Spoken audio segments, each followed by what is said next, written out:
제6장 성도의 공동체 가운데서 하나님 형상의 점진적인 회복 82페이지입니다. 강의로 말하면 오늘이 이제 9번째 강의가 되겠습니다. 예. 오늘 이 하나님의 형상이 교회 가운데서 회복되는 점진적인 회복에 대해서 말씀을 드리겠습니다. 자, 우리 하나님께서 우리 사람은 특별한 존재로 창조하셨죠. 모든 피조 세계와는 전혀 다른 하나님의 자녀가 되고 하나님의 모든 나라의 기업을 받을 하나님의 상속 백성 만드시고, 그리고 하나님과 함께 모든 영광을 누리며 하나님의 피조 세계를 통치할 하나님의 대표자로 하나님이 세우시고자 하나님이 계획하신 섭리 가운데서 사람을 하나님의 형상으로 만드신 거예요. 하나님의 형상. 이 하나님의 형상은 하나님의 모양으로 만드셨다.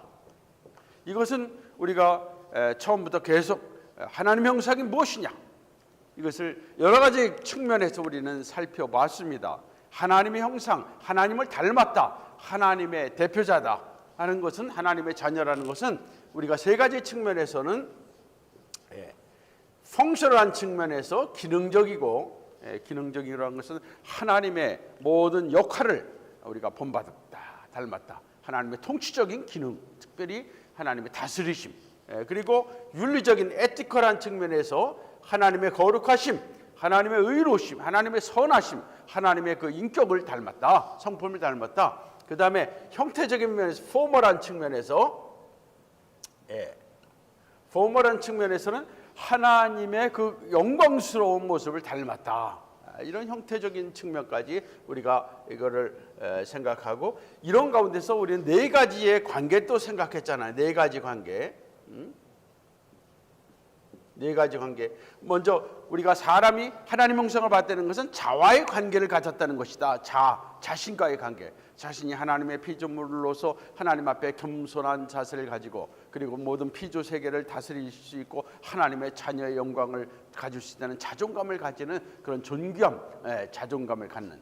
그리고 하나님을 향해서는 이제 하나님을 예배하고, 하나님을 창조주로서, 하나님을 아버지로서 섬기고 예배하는 그런 관계를 가진 거고, 뭐 다른 피조물들이야 하나님을 섬기고 예배하고 하나님의 자녀 관계, 그런 관계가 전혀 없잖아요. 그리고 뭐 자신들이 하나님 앞에서 뭐 겸손하리라든가 그런 인격적인 관계도 없고, 자신의 어떤 그것도 없잖아요.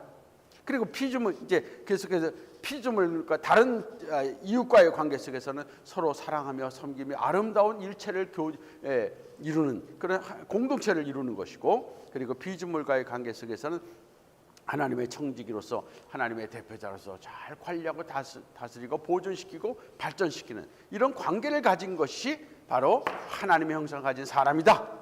이런 면에서 하나님의 형상을 여러 가지 측면에서 우리가 쭉 설명하면서, 결국 궁극적인 것은 하나님의 자녀요, 하나님의 백성이요, 하나님의 대표자로서 결국 완성돼가는 것이 하나님의 형상의 회복의 완전을 의미하는 겁니다. 자, 그러면 이러한 하나님의 형상이 타락으로 인해서 다 깨져버리고 다 왜곡되고 문제가 돼서 이것이 정말 엮이는 걸 하는 거죠.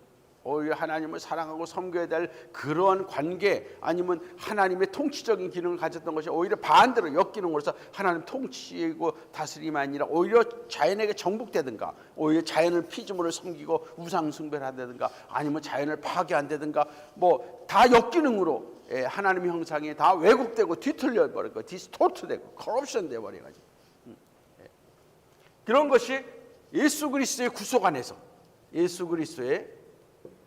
예수님의 구속 안에서 죄와 사망의 권세를 깨시고 하나님께서 우리를 구원하셔서 이제 새로운 하나님의 형상으로서 born again, 중생하게 하시고, 그렇죠?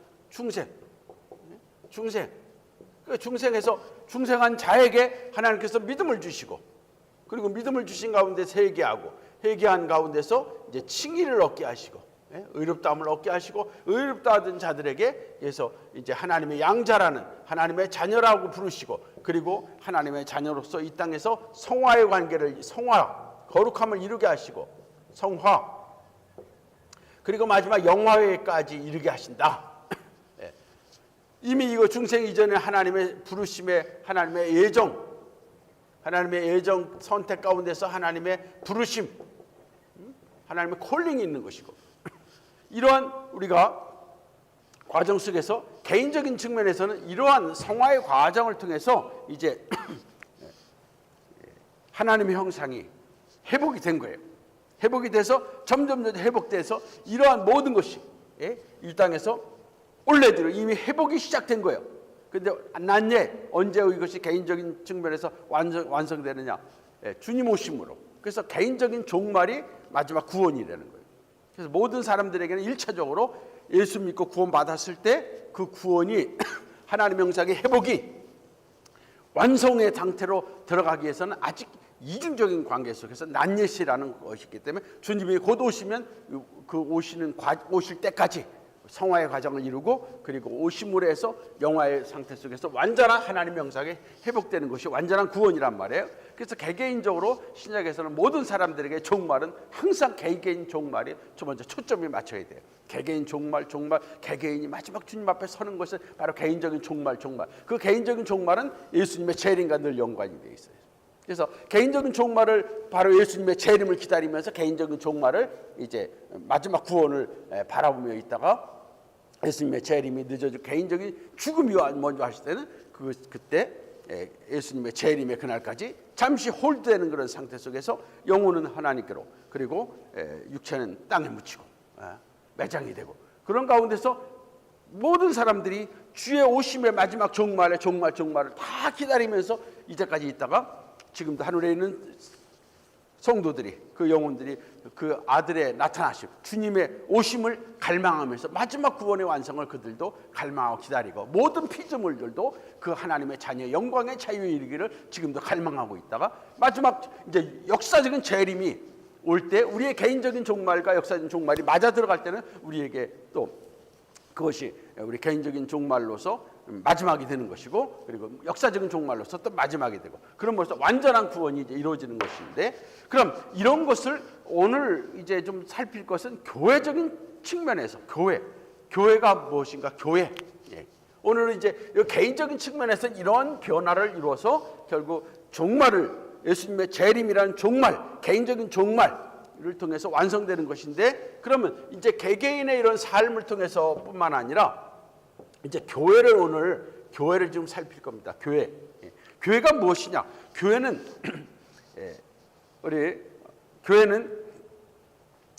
여기서 오늘 교회라는 것이 이제 하나님의 공동체인데 이러한 여기 오늘 82페이지의 중간에 보면 이런 하나님의 형상의 회복은 이제 교회와 하나님의 나라와의 관계 속에서 이제 회복이 됐는데. 이 하나님의 교회와 하나님의 나라는 하나님의 나라가 더 큰 차원입니다. 영원한 하나님의 나라 그리고 창조를 통해서 하나님의 나라가 시작이 되고 그리고 나서 이제 예수님의 재림을 통해서 하나님의 나라가 임하며 이 땅에 임했고 그리고 하나님의 나라가 영원히 시작이 됐지만 아직 난예 언제 예수님의 재림의 그날에 우리의 종말, 우리의 구원이 완성되는 그날에 하나님 나라는 영원히 완성되는 것인데 그런 의미에서 이제 하나님의 나라를 우리는 이렇게 좀 표현할 수 있죠. 영원한 하나님의 나라가 이제 시작이 된 거예요. 이건 영원한 하나님의 나라. 그때 하나님의 나라가 타락으로 인해서 뭐 하나님 나라가 뭐 없어지거나 완전 뭐 멸망당한 것이 아니라 하나님 나라의 영적인 싸움이 시작된 거예요. 그렇죠? 타락이 일어나고 영적인 싸움에서 사탄의 공격이 일어나고 그러므로 하나님 나라의 그러한 불완전한 모습일까? 아직 좀 뭔가 이게 회복이 돼야 될 그런 부분이 있는 그런 하나님의 나라가 타락 이후에 이제 계속된 겁니다. 타락 이후에. 그러다 예수님이 오심으로 해서 하나님 나라가 이제 이 땅에 임했어요. 그래서 하나님의 영원한 하나님 나라가 이제 회복이 됐단 말이에요. 성취가 됐어요. 이제 그런데 아직 난옛 예수님의 재림의 그날, 역사적인 재림, 초림, 그래서 아직 난이 재림의 그날에 영원히 완성이 되는 거예요. 완성이 되는 거예요. 그럼 이때의 교회라는 것, 특별히 신약의 교회를 우리가 지금 여기 생각하는데, 신약의 교회는 이런 하나님의 나라가 이 땅에 임했고, 그리고 마지막 주의 재림을 통해서 영원한 하나님 나라가 이제 완성될 것인데, 그 하나님 나라가 이루어지는 그 하나의 통로다, 방편이다. 그래서 하나님께서는 하나님의 나라를, 하나님의 교회를 통해서 하나님의 이 땅에 하나님 나라를 확장시키시고 하나님의 통치를 확장시키시고, 그런 가운데 마지막 재림의 그날에 이제 영원한 하나님 나라를 이제 이루실 것이고, 그럼 이런 하나님의 신약의 교회는 구약의 또 이 예표로서 우리가 이 교회를, 구약 교회도 생각해 볼 수가 있습니다. 오늘은 특별히 신약 교회 중심인데, 교회를 이제 그런 면에서 하나님 나라를 성취하는 하나님의 중요한 하나의 통로고 하나님 방편이다. 그래서 교회와 하나님 나라 동일시될 수는 없어요. 교회는 하나님 나라에 속한 것이고 하나님 나라를 이루어가는 하나의 중요한 하나님의 도구고 방편이고, 그리고 마지막 재림의 그날, 그때 하나님 나라가 완성될 때 교회는 필요 없는 것이 아니라 그때는 이제 영원한 하나님의 내 나라의 백성으로서 이제 교회는 영원한 교회가 되는 것이고 완성된 교회가 되는 것이죠. 그럼 이 교회에 대해서 좀 설명하면 좀 이해가 될 겁니다, 나중에. 자, 그럼 교회가 무엇이냐? 교회 이미지. 우리 여기서 교회 이미지를 한번 생각해 보죠. 교회 이미지. 교회 이미지. 교회. 그리고 교회 속성은 나중에 4가지 속성인데, 교회 이미지에서 이제 살펴보겠습니다. 교회가 무엇이냐? 교회는 그리스도 안에서의 연합된 통일체인데 우리가 조직신학적인 면에서는 이렇게 말하고 있습니다. 교회를 지상교회, 땅에 있는 교회와 천상교회 이렇게 구분합니다. 천상교회. 그리고 이 지상교회는 보이는 교회, 그리고 천상교회는 보이지 않는 교회, 이렇게 구별을 해볼 수 있는데, 지상교회와 천상교회는 확실하게 구별을 합니다. 왜? 지상교회는 현재 우리 몸을 입고 있는 살아있는 사람들의 그런 공동체로서의 교회고, 천상교회는 이미 하늘로 죽음 이후에 몸은 이 땅에 묻혀 있고 영혼이 하늘로 간 그 존재, 그분들. 그러니까 인간은 전인체이기 때문에 사실 영혼과 육체는 분리될 수가 없습니다. 그래서 이거는 잠정적으로 분리되어 있는 것이지 주님 재림하시는 부활의 그날에 다 하나가 될 것인데, 어쨌든 분리된 상태 속에서 영혼만 이제 살아있는 그 영혼이 하늘에 가 있고, 그런 구원받은 백성들, 하나님의 백성들이 천상교회고, 그리고 이 땅에 있는 지상교회. 이 지상교회는 보이는 교회로 지역교회라고 할 수 있어요. 지역교회. 각 지역에 있는 흩어져 있는 교회. 그러니까 보이지 않는 교회는 정말 진정으로 하나님 구원받은 백성들이에요. 구원받은 백성들. 그렇다면 이 보이지 않는 교회는 다 포함시킬 수 있어요. 보이지 않는 교회는 과거, 현재, 미래, 그리고 하늘에 이미 가 있는 자들, 영혼들까지 다 포함해서 보이지 않는 영원한 하나님의 교회라고 말할 수 있어요. 교회는 하나님의 백성들이니까, 하나님의 공동체니까, 하나님의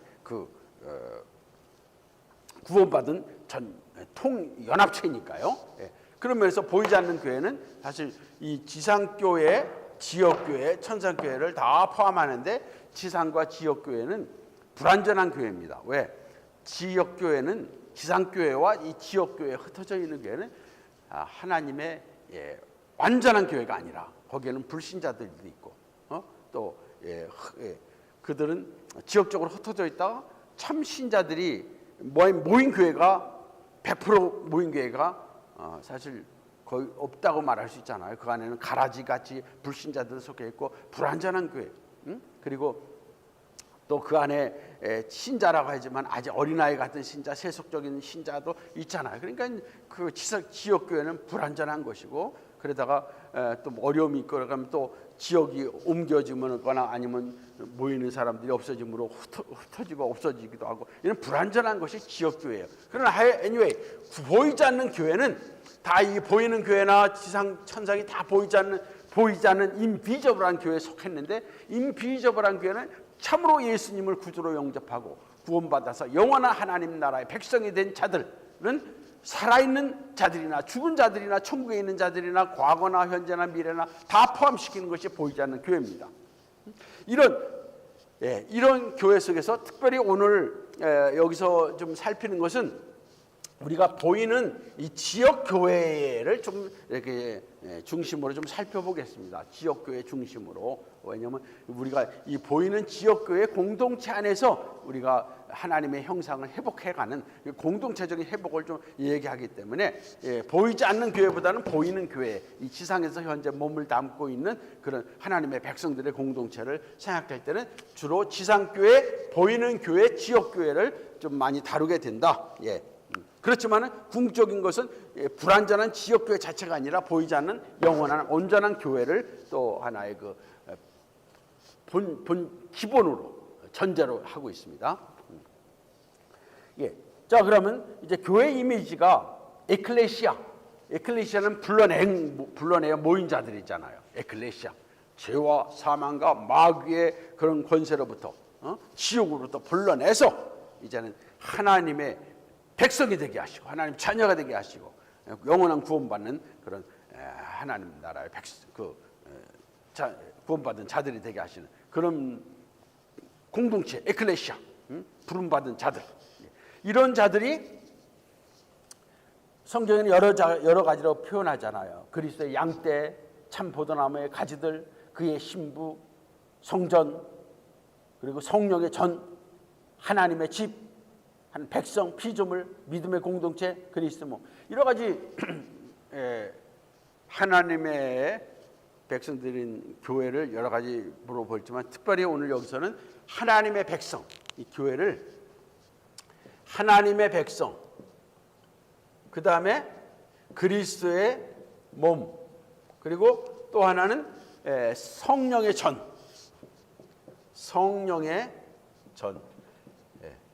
이런 거로서 살펴보겠습니다.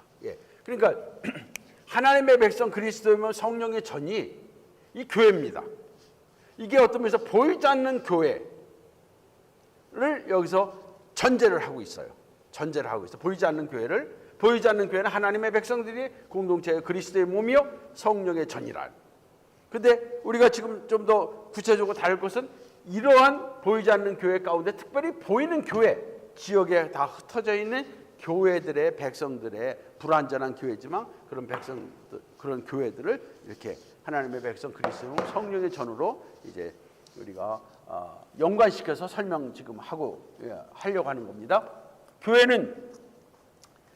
교회는 하나님의 백성이다. 첫째, 하나님의 주권, 하나님의 절대 주권과 하나님의 은혜 가운데서 부름을 받은 자예요. 하나님의 절대 주권만. 창세전에 하나님께서 그의 자녀들이 되도록 하나님이 선택하셨어요. 그리스도 안에서 선택하셨잖아요. 그리고 흠 없는 그의 자녀들이 되도록 하나님께서 예정하셨단 말이에요. 그러니까 교회는 하나님의 창세전에 하나님의 주권적인 선택과 예정 가운데서 하나님의 불가항력적 은혜로 불러내서 그들을 이끌어내는 거죠. 불가항력적 은혜. 우리가 전적 타락, 그 다음에 하나님의 무조건적 선택, 그 다음에 불가항력적 은혜, 하나님 불러내신 불가항력적 은혜, irresistible grace, 이 은혜를 받은 자들이, 이런 은혜를 받은 자들이 하나님 백성이에요. 백성. 하나님의 백성들은 이미 영원 전부터 하나님의 선택과 예정 안에서 하나님의 은혜를 받은 그런 자들이다.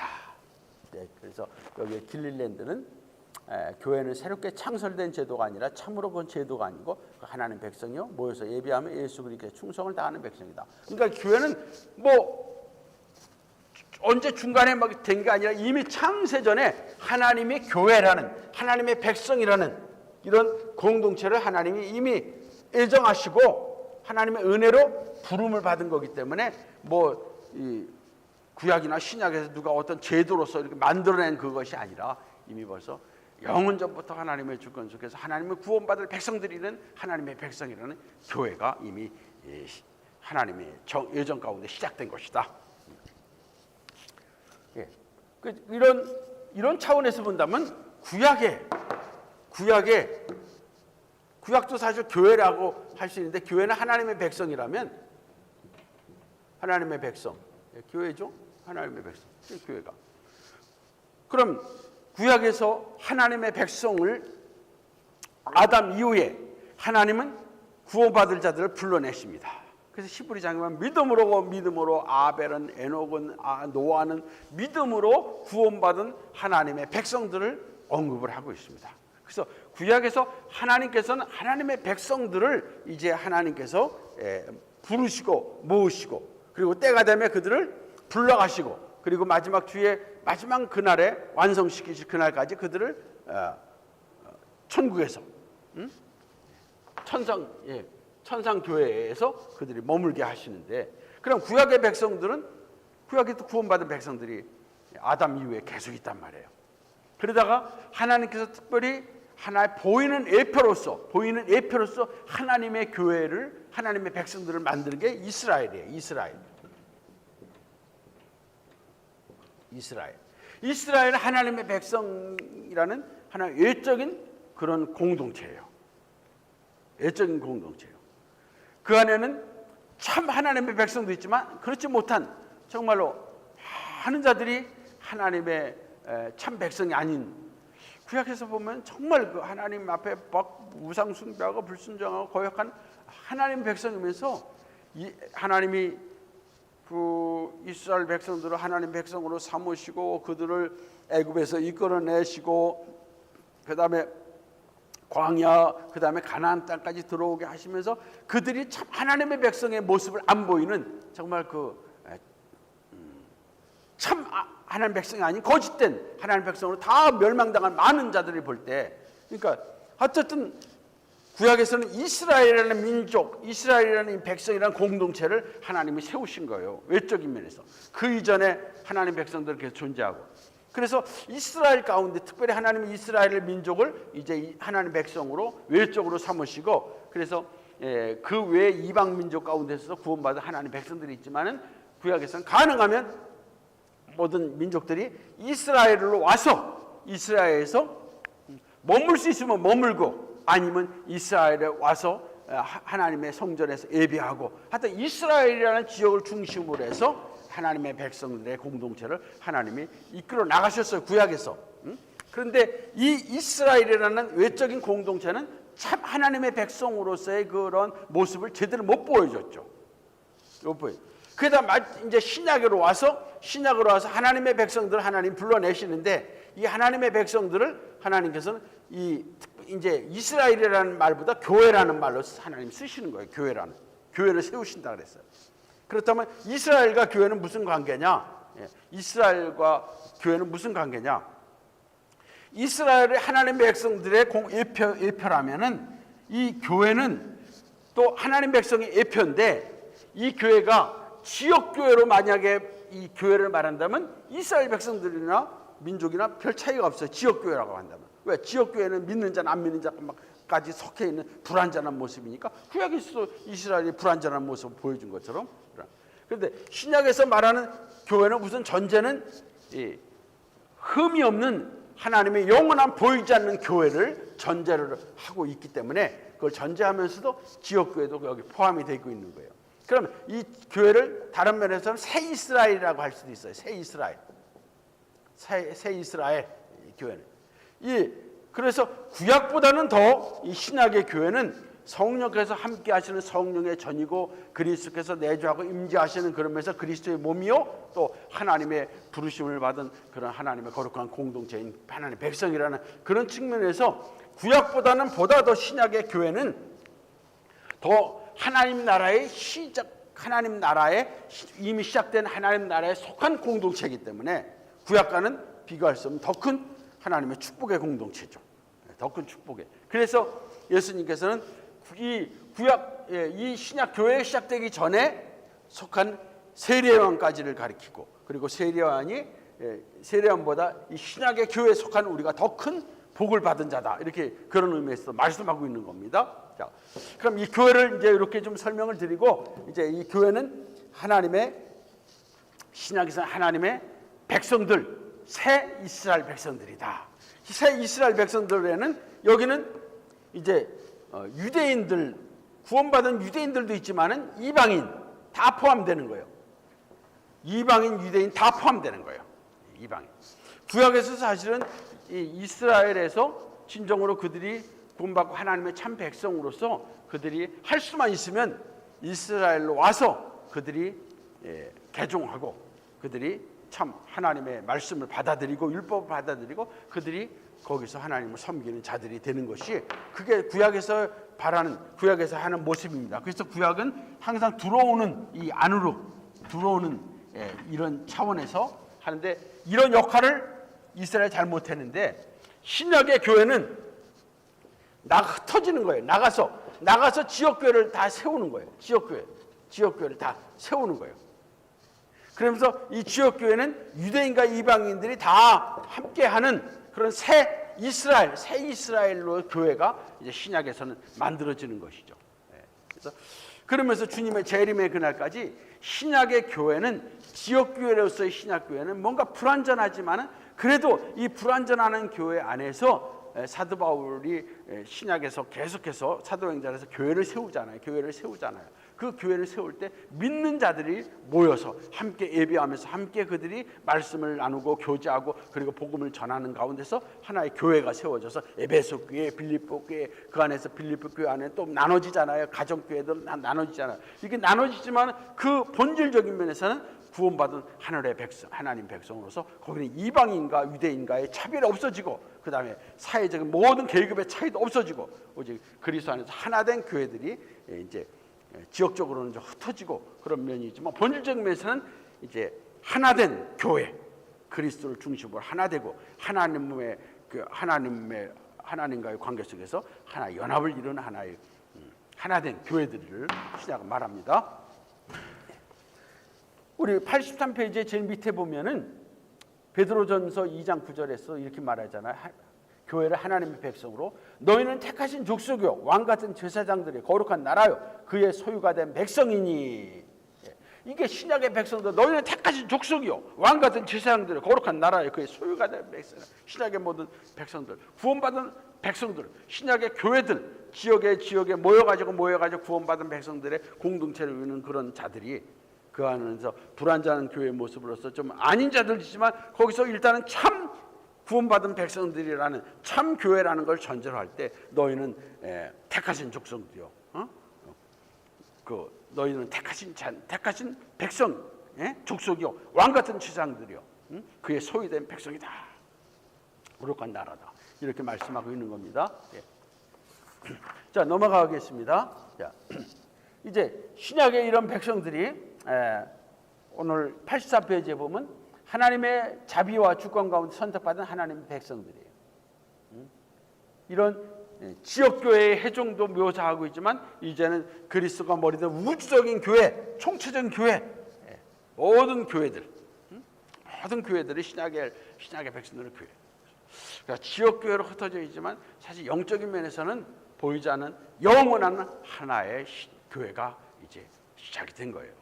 구약의 모든 백성들, 구원받은 백성들뿐만 아니라 신약의 백성들까지, 구원받은 모든 백성들이, 영원한 하나님의 백성들이 이제 그 안에서 하나가 된 가운데서 우리 살아있는 동안에 각 지역에 흩어져 있는 자들은 이제 지역교회라는 그런 구별을 좀 할 수가 있겠죠. 자, 이제 교회는 그리스도께서 아버지께 바쳐드리는 종말론적인 백성을 가리킨다. 교회는 예수 그리스도께서 그의 피 흘려 죽으심으로 말미암아 그가 구원하신 백성들을 아버지께로 드리는 그런 아버지 하나님의 백성으로서 드리는 그런 종말론적인 백성이다. 그래서 신약은 종말이란 말이에요. 다 각자 마지막 종말로서 이미 올레드와 나냐시라는 이 종말로 이제 구조 속에 살아가고 있는 거예요. 이미 구원받았으니까 그러나 난옛 곧 이제 내가 구원의 완성을 바라보면서 살아가는 거예요. 그날이 며칠이 될지 몇 년이 될지 모르지만 곧 주님 오실 것을 바라보면서 종말을 준비하고 중미하고 사는 마지막 그런 이중적인 구조 속에서 각자 모든 사람들이 살아가고 있는 것을 초점을 맞춰서 성경은 얘기하고 있습니다.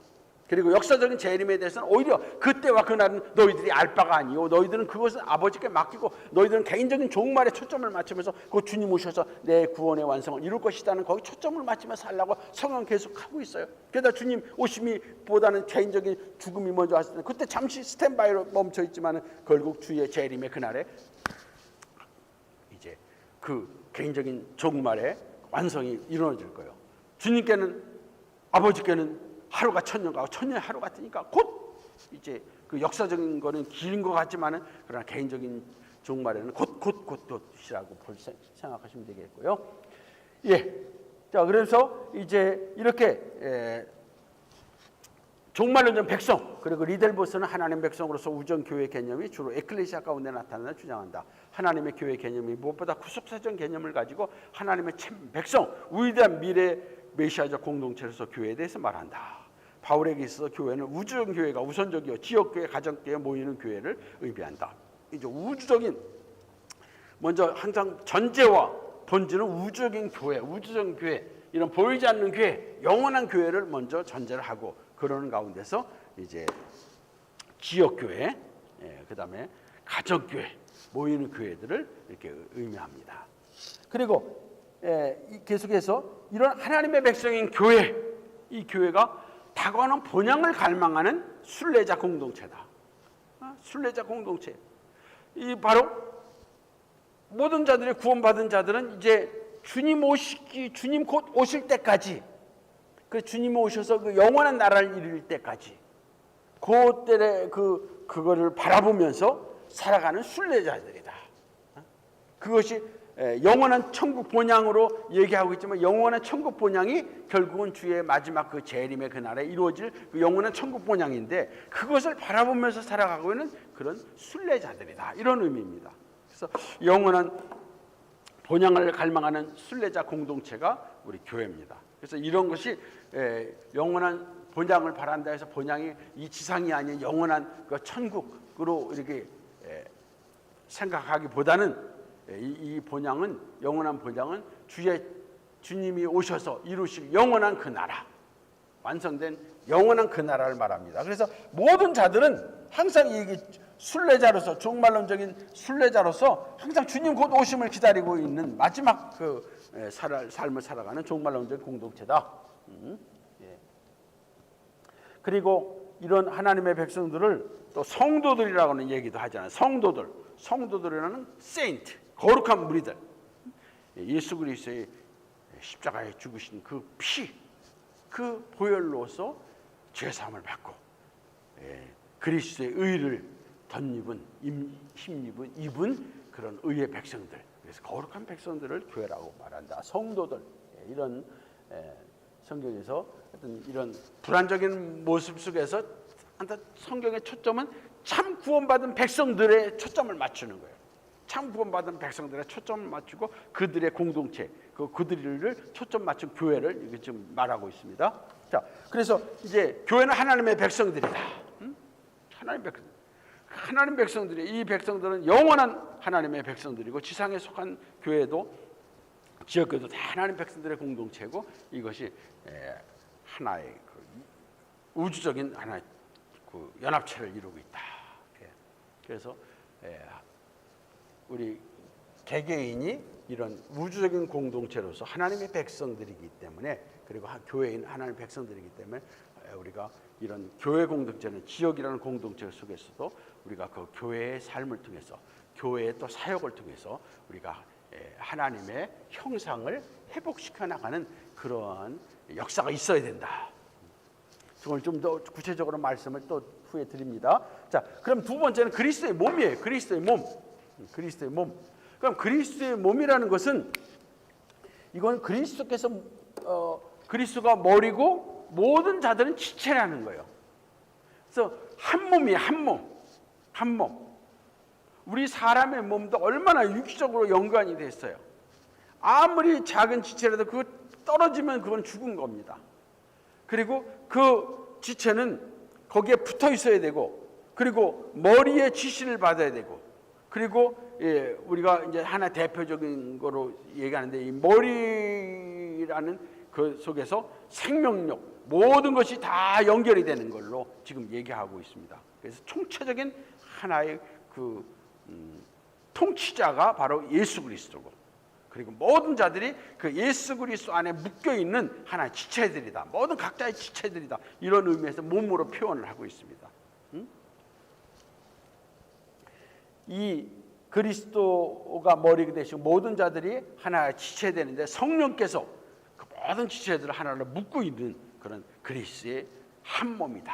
하나의 몸이다. 그래서 교회는 예수 그리스도가, 오직 예수 그리스도만이 왕이시고, 예수 그리스도만이 주이시고, 예수 그리스도만이 영광을 받으시고, 예수 그리스도만이 통치하시는 그런 통치자이시고, 그리고 모든 자들은 예수 그리스도의 통치에 복종해서 순종해야 될 자들이다.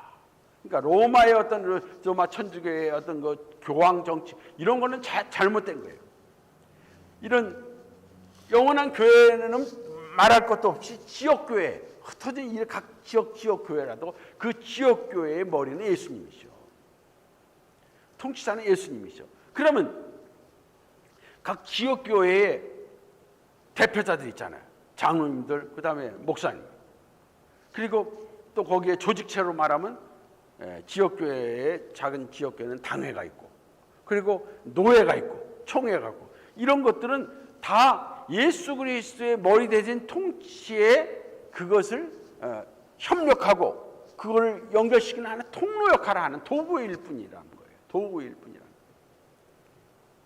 그것이 도구가 하나의 그 주관적인 머리 역할을 하면 안 되는 거죠. 그래서 오직 교회의 각 개교의 작은 교회, 심지어 개인 혼자 개개인을 하나님 백성으로 말한다면 머리는 예수님이시고 통치자. 그리고 두세 사람이 모인 곳에도 머리는 예수님이시고. 그래서 항상 교회는 모든 것이 주님이시다. 그래서 우리가 죽게 하듯 하라 하는 것은 모든 각 교회에서도 모든 일을 주님께 하는 것, 주님이 머리신데 주님께 순복하면서 주님께 하라는 거예요. 우리가 삶을 살아가면서 항상 모든 것 주님께 하듯이라는 것은 우리의 모든 통치자이신 예수님으로 모시고 그분에게 모든 것을 섬기고 그분을 내게 복종하는 그러한 자세로 모든 일들을 할 때 그게 바로 주의 일이 되는 거예요. 주님의 일이고 주님께 하는 일이 되는 거고. 그러나 교회에서도 그렇지 않으면 그 주께 하듯이 주님의 일이 안 돼 버리고 내 일이 되고 그냥 뭐 믿음과 상관없는, 주님과 상관없는 일이 돼 버리는 거예요. 자, 그리스도의 몸. 그래서 이 그리스도의 몸이라는 것은 참 그리스도가 통치한다는 그런 면과 함께 하여튼 그리스도께서 임재하시고 그 교회 공동체 안에 그리스도께서 임재하시고 그리스도께서 모든 걸 연합하시고 주관하신다. 그래서 이 몸이라는 개념은 85페이지에서는 성육신적인 개념으로 지금 말하고 있습니다. 성육신은 뭐예요? 친히 이 땅에 오셔서 사람의 몸을 일으키시고 우리 가운데 거하시는 그런 성육신. 바로 예수님께서 교회의 몸이라는 것은 바로 이 작은 교회 지체들이 모인 곳에 예수님이 친히 그 가운데 임재하셔서 친히 함께 하시고 역사하신다는 걸 말하는 거예요. 그래서 이런 그리스도의 몸이라는 굉장히 유기적인 것을 말하는데 아주 예수 그리스도와 친밀한 관계, 그 예수 그리스도 안에 속한 것, 그리스도 안에 있다. 그러면서 그리스도 안에서 하나 되고 친밀하고 연합하고 그런 가운데서 그 지체들은 나름대로 다 구별은 있죠. 손의 역할을 해야 되고 발은 발의 역할을 하고 각 역할은 지체의 역할은 다 하지만은 그러나 그 모든 것의 연합의 중심은 예수님이시고 머리이신 예수님이시고 그리고 서로 그 안에서 하나의 in Christ 그리스도 안에서 그리고 그와 친밀한 포도나무와 가지의 연합처럼 떠날 수 없는 그와 연합의 관계를 여기서 말하고 있습니다. 그리스도의 몸, 공동체적 연합이죠. 그럼 그리스도의 몸이라는 것은 교회가 그리스도와 친밀한 연합의 공동체를 가지고 내서 떼어낼 수 없는 그리스도와는 영원히 떼어낼 수 없는 그런 관계를 가지고 있다. 그런 면에서 여기 지금 세 가지를 말하고 있는데, 그리스도의 몸이라는 것은 첫째, 85페이지 중간입니다. 머리의 주권적 리더십이 가장 중요한 의미예요. 머리의 리더십. 머리, 예수 그리스도가 주권적인 리더십, 통치권을 가지고 모든 걸 다스리신다. 그래서 지체들은 오직 예수 그리스도께만 초점을 맞추고 그에게 그의 뜻을 이루면서, 다 교회의 모든 직분자들이 다 목사, 장로, 권사 모든 분들이 다 예수 그리스도께 초점을 맞추고 그분의 뜻에 순복하면서 복종하면서 나가야 된다. 거기에 쭉 그럼 참 좋은 말들이 많이 있습니다.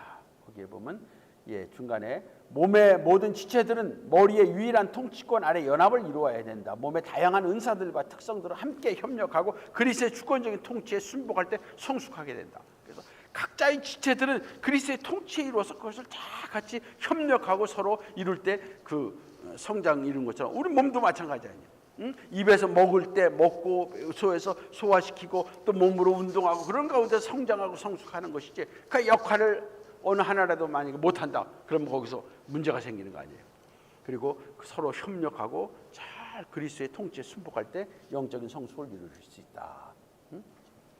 이런 영적인 성숙이 결국 그리스도의 형상의 그런 공동체적인 회복의 모습이죠. 그 공동체적인 회복이 된다는 것은 결국 개인을 떼어낼 수 없는 그 개인의 영적인 성숙과도 연관이 되는 거예요. 그리고 그리스도께서 몸을 통치하실 때 그리스도께서 가장 중시 여기는 것은 무엇이냐? 떠나시면서 내가 너에게 명한 명령,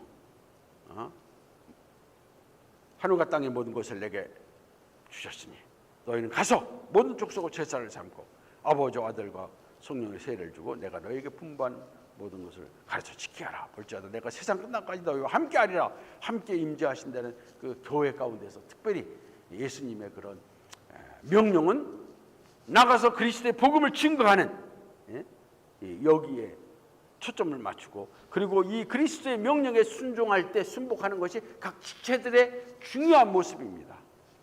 중요한 모습. 오늘도 교회의 머리 되신 예수님께서 각 지체들에게, 각 지역교회들에게 명령하는 중요한 명령 중에 하나가 복음을 증거하라 하는 겁니다. 둘째로 85회 제일 밑입니다. 둘째로 머리와 그리스도의 몸이라는 것은 생명의 근원이 그리스도의 연합에 그리스도와 연관이 된 것이고, 그리고 몸에 전달된다. 이거를 하나의 상징적으로 얘기하죠. 목이 잘렸다. 그러면 생명이 끝나버린 거 아니에요. 그러니까 이 머리라는 것은 그리스도와 우리 지체들이 머리이신 그리스도와 연합됨으로 생명이 전달받고 살아있는 그런 생명체가 된다. 생명체가 된다. 우리 개개인들은 예수 그리스도 안에 붙어 있을 때, 다 각 지체들은 머리인 예수 그리스도에게 붙어 있을 때 그 생명을 유지할 수 있다. 예수 그리스도는 그의 죽으심과 부활을 통해서 우리에게 영원한 생명을 주셨고, 그래서 그 영원한 생명을 받은 그런 자들이 예수님과 연합을 이루는 것이 교회입니다. 그래서 날마다 생명을 위해 그리스도께 늘 붙어 있어야 돼. 그리스도께 늘 의존되고 그리스도를 떠나서는 안 돼요. 그리고 항상 그의 통치와 그의 다스림과 그의 뜻에 복종하고 있어야 돼요. 모든 것을 같이. 그렇지, 의존한다 하는 것은 그의 뜻에 복종하고 그를 따른다는 것과 연관이 됩니다. 자, 그리고 한 가지 더 말씀드리는 것은 계속적으로 이 생명이 연결될 뿐만 아니라 생명과 관련된 모든 것을 다 공급받는다. 그래서 생명을 유지하고 그리고 또 더 성장하고, 바울은 그런 말을 했습니다. 몸의 생명은 머리에 계속적으로 유지된다. 그래서 에베소에서도 바울은 몸의 각 지체가 그리스도께서 주시는 은혜를 받았고 온몸이 각 마디를 통해서 도움을 받음으로 연결되고 결합되어 자라나게 된다고 말한다. 따라서 영양분이 머리를 통하여 각 지체들에게 분배되어 자라게 될 때만이 몸은 유지되고 성숙한다. 이렇게 표현. 사실 영양분이라는 것은 우리 몸에서 우리가 먹고 이렇게 해서 우리 몸 안에서 이 내장 이쪽에서 다 영양분을 표하고 혈액이 다 분배하는 거지만, 여기서 상징적으로 말하는 것은 이 머리와 붙어 있다는 것은 모든 생명과 근원과 관련될 뿐만 아니라 모든 필요한 것을 다 공급받는다, 유지하게 된다, 그리고 성숙하게 된다는 것을 말합니다. 그래서 우리가 그리스도의 몸이라는 것은 너무나 참 귀한 것입니다. 그리스도께서 우리의 대장이시고 나의 주인이시다는 것은 얼마나 중요한 것이고, 그리고 그와 연합되어 있기 때문에 나는 생명을 가진, 영원한 생명을 가진 존재이다. 그리고 그로부터 나는 모든 필요한 것을 공급받는 그런 존재라는 것이 얼마나, 그리고 그의 교회 안에 그의 공동체, 개개인뿐만 아니라 개개인들이 모여서 이루는 공동체에 이렇게 그리스도는 그 교회를 중시 여긴다는 거예요. 그래서 너무 개개인적으로만 나가는 것이 아니라 하여튼 공동체적인 이런 연합의식을, 우리는 영적인 의식을 가져야 돼. 지역의 어떤 혈연적으로 지역의 관계가 아니라 그리스도 안에서의 진정한 영적인 연합의 관계를 이걸 가질 때 지역 교회를 넘어설 수가 있잖아요. 이 지역 교회, 여기 교회를 넘어설 수가 있잖아요. 그렇지 못하면 괜히 너무 지역 교회에서 서로 다른 지역 교회와의 어떤 경쟁이라든가 아니면 또 다른 분열이 있어서는 안 되겠고요. 예. 자, 한 가지 더 성령의 전이에요. 성령의 전. 여기서 말하는 성령의 전. 예. 성령의 전. 좀 전에 그리스도의 몸. 성령의 전. 교회라는 건 성령의 전이다. 성령께서 예수 그리스도께서 보내신 성령께서 친히 임재하셔서 모든 것을 다스리시고 거하시는 성령의 전이에요. 성령이 거하시는 전이다. 이렇게 또 표현하고 있어요. 성령의 전. 예? 성령 하나님께서 그 개개인 심령 속에 뿐만 아니라 또 그들이 모인 공동체 안에 거하신다. 공동체 안에 거하신다. 그러니까 지역교회가 정말로 성령께서 역사하시는 그런 내주하시는 교회 공동체로서의 그 모습을 가지도록 애를 써야 되는 거예요. 그래서 사도행전에서 나타난 교회는 성령께서 역사하시고 내주하는 교회라는 것을 더 특별히 보여주고 있잖아요. 그래서 베드로가 아나니아 삽비라의 사건에 있었을 때 아나니아 삽비라가 지금처럼 자기가 뭐 재산을 건물을 팔아가지고 그 가운데서 얼마를 하나님 앞에 드린다. 그래서 드리면 누구나 정말 내가 100만 불짜리 건물을 팔았는데 그 중에서 50만 불을 하나님 앞에 드린다. 그럼 누구나 다 정말 귀하게 헌신했다 이렇게 얘기를 할 수 있는 거란 말이에요. 예? 다른 사람한테 그렇게 얘기 안 하고 자기들의 마음속에서는 이거 내가 팔았는데 그 중에서 50 팔고 그냥 다른 사람들한테 내가 팔아서 바쳤다 그렇게 얘기한다. 그렇게 했을 때 그 당시에 마음속에서는 이미 성령님이 내주하시는 교회란 말이에요. 응? 거기서 베드로가 했잖아요. 내가 성령을 속였다. 하나님 속에 성령을 속였다 그랬단 말이에요. 이런 면에서 교회는 오늘날 이런 성령의 내주하심의 그런 강력한 역사가 좀 많이 부족한 면이 있지만은 어쨌든 지역교회라는 것이 어쨌든 이런 성령의 내주하시는 그러한 면을 여기서 강조를 하고 있는 거예요. 강조를 하고 있는 거예요. 그래서 교회라는 것은 그런 면에서 좀 부족한 면이 있지만 이 땅에서 우리가 지역교회를 하여튼 성령의 내주하시는 교회라고 생각하고 그걸 또 그런 내주하시는 성령이 내주하시도록 교회가 되도록 우리가 애를 쓰고 교회를 개혁하고 힘을 쓰는 것이 중요합니다.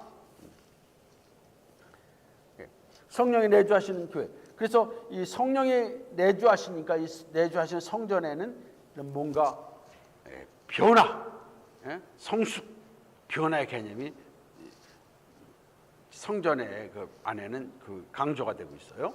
자, 87페이지에 그 위에서 보시면요, 두 번째 패러그래프죠. 성령의 성전의 비유는 성숙 변화의 개념에서 그리스도 몸의 비유와 좀 유사하다. 이 성전의 개념에서는 세워져가는 세 가지 과정을 말하는 거예요. 세워져간다. 하나님의 성령의 전으로 세워져간다. 세워져간다. 그럼 뭐예요? 성령의 전으로 세워져 가는데 하나님의 영이 거하시는 성령, 하나님이 거하시는 성전으로 세워져 가는데 이 성전에 여기에는 모퉁이돌이 누구냐? 예수님이에요. 예수님. 이 건물의 중요한 게 모퉁이돌 아니에요. 모퉁이돌. 모퉁이돌이 딱 잡아야지. 모퉁이돌 하나가 무너지면 그냥 기울어지는 거란 말이에요. 모퉁이돌과 긴밀한 연관을 가져야 된다. 모든 것들은 모퉁이돌에 딱 거기에 연결이 다 중요하게 연결이 돼야 되고요. 두 번째로는 그 모퉁이돌과 연결된 그런 각 것들은 또 서로 간에 긴밀한 연관을 가져야 돼. 연관을. 그러는 가운데서 모퉁이돌을 중심으로 해서 각각 연결된 것들이 거기서 연결되면서 점점 세워져가는 그런 성장, 성숙을 여기서 강조를 하고 있어요. 그래서 이와 같이 교회는 하나님의 성전으로서 성령의 선으로서 그리스도를 모퉁이돌인 그리스도를 중심으로 해서 서로 지체의 연합을 통해서 점점 아름다운 교회로 세워져 간다. 확장되어 간다. 확장되어 간다. 오늘 다시 한번 또 강조하는 것은요. 이와 같이 하나님의 교회는 하나님의 백성이요 그리스도의 몸이요 하나님의 성령의 전이로서 강조하고 있는데 이런 것들이 우선은 본질적이면서 그 중요한 그 전제는 보이지 않는 영원한 하나님의 교회, 하나된 영원한 교회를 전제하면서 그 가운데서 지역교회도 이러한 교회의 모습으로 변화되어야 되고 이런 모습으로 성장해야 된다는 강조하는 것이고요. 그렇기 때문에 우리는 항상 보이는 지역교회에다가 너무 초점을 맞추지 말고 누구든 보이는 사람들 초점 맞추지 말고 교회라는 본질에다 초점을 맞추면서 그러는 가운데 내가 속한 이 지역교회 안에서 좀 더 이런 정말 본질적인 교회의 모습을 내 교회가 회복하고 이런 교회가 될 수 있도록 계속해서 변화시키고 성장해 나가는 것이 또 중요한 거예요. 왜? 교회는 그리스도의 몸이기 때문에 교회는 하나님의 거하시는 성령의 천이기 때문에 교회는 하나님의 백성이기 때문에 하나님의 백성답게 그리고 그리스도의 몸으로서 그리스도께 순복하는 그런 모습 그리고 성령께서 내주하시는 그런 모습을 가질 수 있도록 교회는 늘 변화되고 성장해 나가는 모습을 가져야 된다. 자, 이제 두 번째 교회 그럼 속성은 뭐예요? 속성. 교회 속성은 네 가지입니다. 네 가지. 교회 속성이 네 가지죠. 자, 네 가지 뭡니까? 교회 속성은 첫째는 교회 속성은 우리 네 가지죠. 하나는 거룩성, 연합성, 거룩성. 연합성, 거룩성, 보편성, 사도성. 왜 지금 이거 하나님의 교회를 지금 이렇게 좀 연구하느냐? 우리가 하나님의 형상을 회복한다는 것은 우리 개인적인 면에서의 이런 회복도 말씀을 드렸지만은 우리는 공동체적으로 교회의 하나의 지체를 이룬 우리는 하나님의 백성들이기 때문에 우리가 속한 이 공동체, 특히 지역교회 안에서의 이런 공동체, 믿음의 성도들과의 교제와 그 연합된 삶을 통해서 우리가 하나님의 형상을 이렇게 공동체적으로 회복해 나가는 것이 중요하기 때문에 교회를 지금 다루는 겁니다. 그럼 교회에 대해서 바로 이해를 해야 되는 거죠. 교회 이미지로서 세 가지를 말씀드렸고 교회 속성으로는 연합성, 연합성이에요. 이 연합성이라는 것 88페이지입니다. 성령에 의해서 유대인이나 이방인이나 함께 완전히 하나된 믿음의 새로운 공동체입니다. 이건 계속해서 제가 말씀드렸습니다. 연합성, 교회는 연합성이에요. 예수님을 중심으로 하나님 아버지, 예수님 중심으로 성령의 역사하심 속에서 하나를 이루는 것이 교회입니다. 이 교회. 교회는 누구도 떼어낼 수 없어요. 교회를 흩어낼 수가 없어요. 그리스도의 머리 안에서 연합성을 가지고 있어요. 이게 교회의 속성입니다. 영원한. 그래서 이 세상의 어떤 세력도 하나님의 교회를 깰 수가 없어요. 이 연합성을 깰 수가 없어요. 지역교회 면에서는 좀 흩어지고 핍박하고 이렇게 할 수는 있지만 본질적인 하나님을 보이지 않는 교회, 영원한 교회, 구원받은 하나님 백성들의 그 공동체인 교회는 깨질 수 없고 하나의 연합성을 가지고 있다. 믿음의 새로운 공동체예요. 그래서 벤 게메렌은 교회 연합성을 이렇게 설명해요. 교회 연합성은 예수님 안에서 만물을 연합시키는 하나님의 계획을 나타낸다. 하나님의 한 영적 백성, 유대인과 이방인의 하나됨이 종말론적 목적인데 교회가 이미 누리고 있다. 모든 교회 모든 지체들은 머리이신 예수 그리스도께 연합된 가운데 서로 관계를 가져야 한다. 각 지체들 연합체를 이제 가지고 있는 거예요. 서로 지체. 그래서 이 각 지체들은 연합성을 이루어야 되는데 예수님도 이렇게 기도하셨잖아요. 아버지요, 아버지께서 내 안에 내가 아버지 안에 있는 것 그들도 다 하나가 되어 우리 안에 있게 하소서. 우리가 뭐예요? 아버지와 예수님 안에 함께 있게 되는 거예요. 그래서 교회 연합이라는 연합성은 우리 안에서 우리가 하나뿐만 아니라 우리가 예수님 안에 하나님 안에 성령님 안에 삼위일체 하나님 안에 우리가 속한 연합성을 여기서 강조하고 있잖아요. 그래서 이 연합성을 유지하려고 애를 쓰는데 지역교회로 우리가 할 수만 있으면 자발적으로 서로 연합성을 유지하면서 흩어지는 것은 필요해요. 그러나 안타깝게도 연합성을 유지하면서 흩어지기보다는 서로 분열과 다툼 속에서 흩어질 때 그런 연합성은 서로 간의 지역교회끼리 연합성은 참 이게 약해지죠. 오히려 서로 다투고 서로 경쟁하고요. 그러나 그 안에서는 또 이제 연합성을 이루고 있어요. 근데 하나님이 은혜를 베풀어 주셔서 그렇게 또 흩어져 나간 교회들이 서로 다투고 분쟁하면서도 그 안에서 또 하나님이 연합성을 이루면서 또 그 교회가 성장할 수 있게 하시니까 이게 하나님의 은혜죠. 하나님의 은혜입니다. 그러나 일단 원론적인 면에서는 교회는 서로 간에 연합체를 이루고 그 연합체를 이룬 가운데서 지역상으로 필요할 때 지역으로 나눠줄 수 있어요. 그러나 서로 간에 그리스도 안에서 하나의 연합체라는 것을 늘 생각하고 할 수만 있으면 우리가 서로가의 선교적인 차원에서 서로 간에 이렇게 흩어질 수 있는 것은 참 귀한 일인데 그게 쉽지가 않잖아요. 네? 쉽지가 않아요. 뭐 그와 똑같이 연결시킬 수 없지만 예루살렘 교회가 자꾸만 안에서 막 이렇게 모이고 막 그랬잖아요. 그때 핍박이 일어나면 흩어지지 않았어요. 사람들은 약간 그 심성이 완전히 우리가 죄성을 벗어나지 못했기 때문에 바벨탑을 쌓는 것 같이 자꾸만 뭔가 막 이렇게 자기들 중심으로 해서 교회도 막 점점 대교회 원하지 막 이렇게 선한 차원에서 선교적인 차원에서 나눠주고 이런 것들이 참 힘들어요. 그렇다고 해서 뭐 서로 연합을 이루면서 한 교회가 점점 커지고 한다. 그거 자체를 또 뭐 우리가 비판하거나 그거를 또 뭐 자꾸만 그걸 무시해서는 안 되고 그것도 중요한 모습입니다. 교회가 자꾸만 성장해서 하나 연합을 해서 점점 커져가서 대교회를 이루는 거 그것도 좋은 일이에요.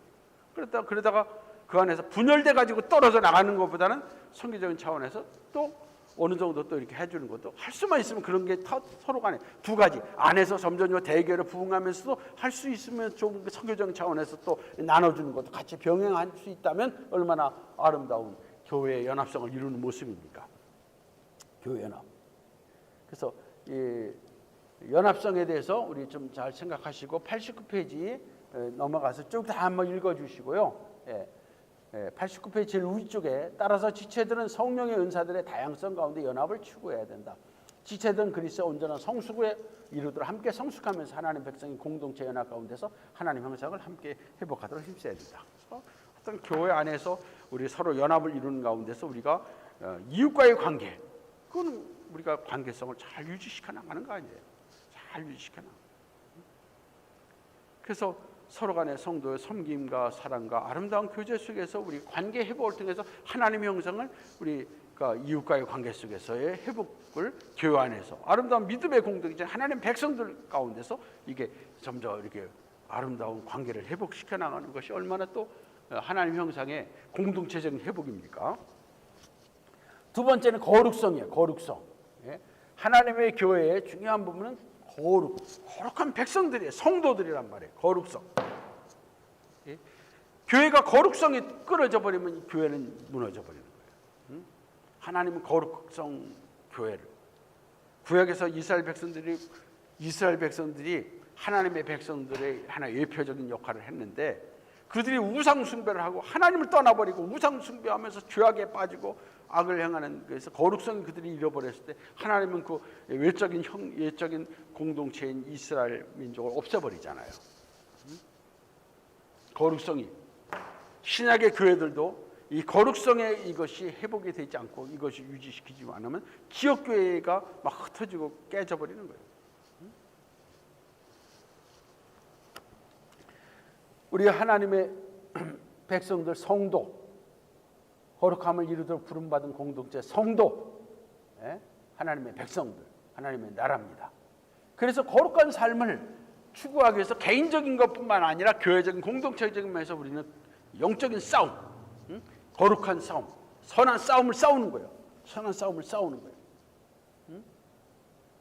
사도 바울은 에베소 교회 신자들에게 거룩한 삶을 살도록, 교회 안에서 거룩함을 이루고 거룩한 삶을 살도록, 공동체적인 삶을, 그리고 어둠 가운데 빛을 비추고 세상에 복음의 빛을 비추고 생명의 빛을 비추고, 그리고 하늘에 있는 악의 영들과 싸우도록 말하고 있습니다. 주님 오시는 날까지, 우리 개인적인 종말, 주님 오시는 날 개인적인 종말 끝날까지 우리는 개인적인 것뿐만 아니라 서로 간에 하나님 백성으로서 공동체인 교회 안에서 서로 간에 거룩함을 유지하고 서로 협력하면서 거룩함을 유지하고 공동체적인 거룩함을 유지하려고 우리는 애를 써야 되고 힘을 써야, 선한 싸움을 힘써야 돼요. 자, 그래서 89페이지 중간에 보면 신자는 믿음으로 하나님 백성의 거룩성을 받아들여야 하고 개인적으로 공동체적으로 교회의 거룩성을 이루는데 힘써야 한다.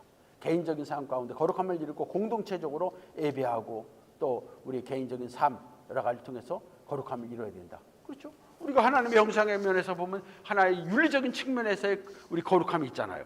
그거를 우리 개인적인 것뿐만 아니라 우리 교회 안에서 공동체적으로 거룩함을 이뤄가는 그런 면에서 하나님 형상을 회복해 나가는 거죠. 마지막 주에 재림의 그날, 우리가 마지막 구원에 완성되는 마지막 날에는 이제 이 모든 것이 다 공동체적으로도 다 회복이 돼서 영원한 하나님의 그 영광의 그 나라에서 우리는 거룩한 하나님의 백성으로서 거룩한 교제를 나누면서 우리가 살아가는 거예요. 그리고 이제 이 거룩함은 사랑 가운데서, 그리스도의 사랑 가운데서 더욱 성숙해야 된다. 여기 말씀하고 있습니다. 89페이지 제일 밑에 그리스도의 교회의 거룩함은 그리스도 사랑 가운데 뿌리를 내리고 계속해서 성숙해야 한다. 그리스도의 사랑, 그리스도께서 값없이 내어주시고 정말 베풀어 주신 그리스도의 그 사랑, 아가페의 그 사랑을 가운데서 우리는 더욱더 우리의 거룩함을, 사랑, 거룩은 떼어낼 수 없는 거잖아요. 거룩함을 우리가 그리스도의 사랑 가운데서 더욱더 거룩함을 이루어가는 가운데서 성숙해야 되고, 그리고 세상을 섬기고 헌신하는 가운데서 우리 거룩함을 또 일어나가야 된다. 이 거룩. 자, 넘어갑니다. 90페이지 제일 위에 이러한 거룩은 사랑과 섬김의 기초가 되는 것으로 교회와 세상을 변화시키는 원동력이다. 하나님 백성의 공동체 가운데 하나님 형상의 점점 회복을 이루게 한다. 예. 그 다음에 세 번째는 보편성이에요. 교회는 보편성. 보편성.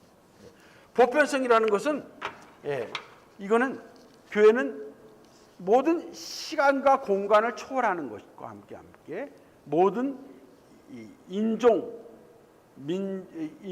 계급 이런 걸 다 초월한다는 거예요. 보편성.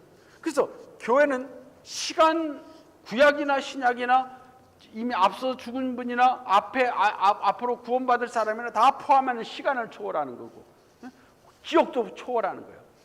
어디에 있든지 구원받은 데는 그 교회 안에 속하는 것이, 하나의 교회 안에 속하는 것이고, 그리고 어느 민족이나 이 세상은 참 민족적인 차별이 많잖아요. 서로 간의 차별.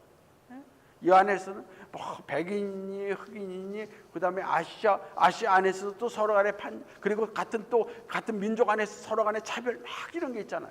그러나 교회는 이런 보편성을 가졌기 때문에 그 안에는 모든 차별이 없는 거예요.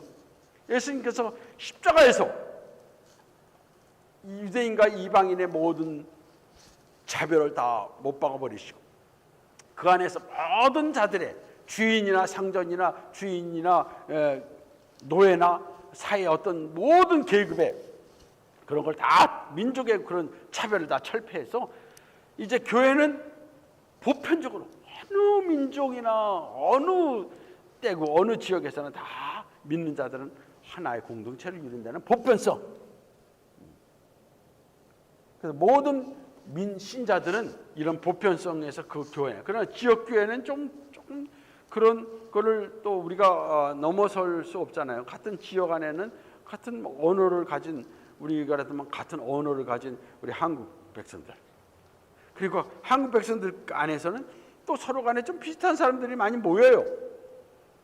지역적으로 뭐 출신이 뭐 경상도, 전라도 뭐 어디 사람들끼리만 모이는 건 아니지만 그래도 그런 사람들이 많이 모이는 경우도 있고 또 그 안에서는 서로 간에 인간의 부족한 모습들이 있지만은 그거는 뭐 언어적인 면에서는 예배의 그런 서로 간의 교제의 효율성을 위해서 어느 정도에서 우리 한국어를 쓰는 사람들끼리 좀 모일 수 있는 것이고 영어권은 영어권끼리 모일 수 있는 것이고 그거는 하나의 그 모임의 공동체의 효율성 때문에 그런 거지 특징 보편성은 다 그걸 초월해서 하나다. 교회 안에서 한 교회의 영원한 교회를 이루는 보편성. 그래서 클라우니는 그 베냉겐도 그런 말을 했고요. 교회가 사회적, 인종적, 성적, 문화적, 민족적 차별에 의해 교회 보편성을 축소하지 말아야 된다.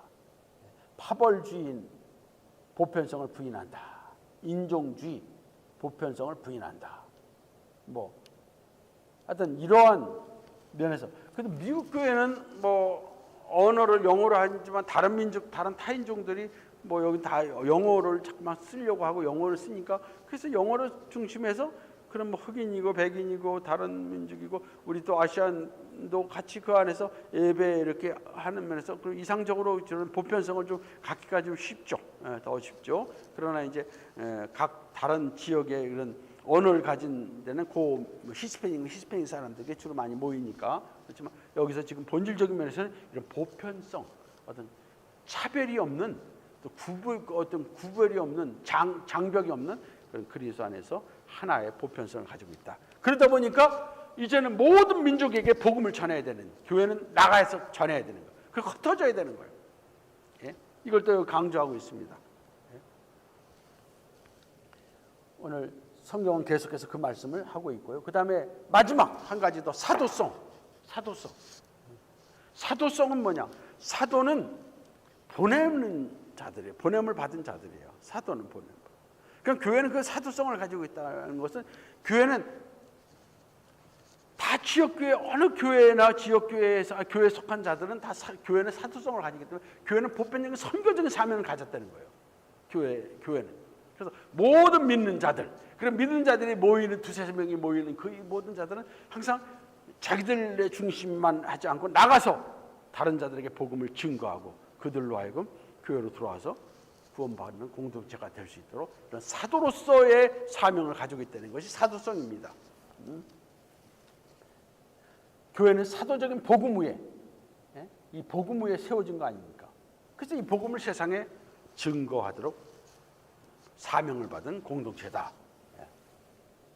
사도적인 복음은 특별히 예수님이 구약의 약속의 말씀대로 성경대로 오셔서 그리고 죽으시고 그리고 성경대로 부활하시고 그리고 성경대로 우리에게 구원을 성취해 주셨다는 이 복음, 십자가 부활의 복음이 사도적인 복음이에요. 이 복음 위에 교회가 세워졌고 이 복음을 중심으로 나가서 전해야 됩니다. 그래서 교회는 지상 그리스도의 지상 대명령, 너희는 가서 모든 족속을 제자를 삼아 아버지와 아들과 성령 이름 세례를 주고 내가 너희에게 분부한 모든 것을 가르쳐 지키게 하라는 지상 대사명, 이게 사도들에게 주어진 이 사도적인 사명이 모든 교회에게 맡겨진 사명이라는 것을 또 우리가 여기서 리마인드 해야 되겠습니다. 자, 이런 것을 여러분이 쭉 읽으시고 그래서 교회는 대명령을 성취하도록 계속 부름을 받고 있다. 따라서 교회는 모든 세대를 통해 땅까지 사도적인 복음을 전달해야 한다. 읽어보시고 마지막 91페이지에 제일 밑에 걸 읽고 마치겠습니다. 교회 네 가지 속성, 연합성, 거룩성, 보편성, 사도성은 예수 그리스도의 연합하게 하고 예수 그리스도와 연합하게 하고 거룩하게 하고 화목하게 하고 선포하는 사역이다. 이러한 속성들은 선교적인 관점에 볼 때 하나님의 형성의 점진적 회복과 관련된다. 교회 모든 지체들은 자신들을 거룩하게 하면서 하나님과 관계를 점적으로 회복해야 하고 연합하고 화목하면서 다른 지체들과 관계를 점점 회복해야 하고 복음을 선포하면서 세상과의 관계를 점진적으로 회복하고, 그리고 모든 피조물에 대해서는 청지기로서의 사명을 교회적인 공동체로서의 잘 감당할 때 우리가 교회의 공동체적인 하나님 형성의 회복에 우리가 한 그 일을 이룰 수 있다. 오늘 여기까지 말씀을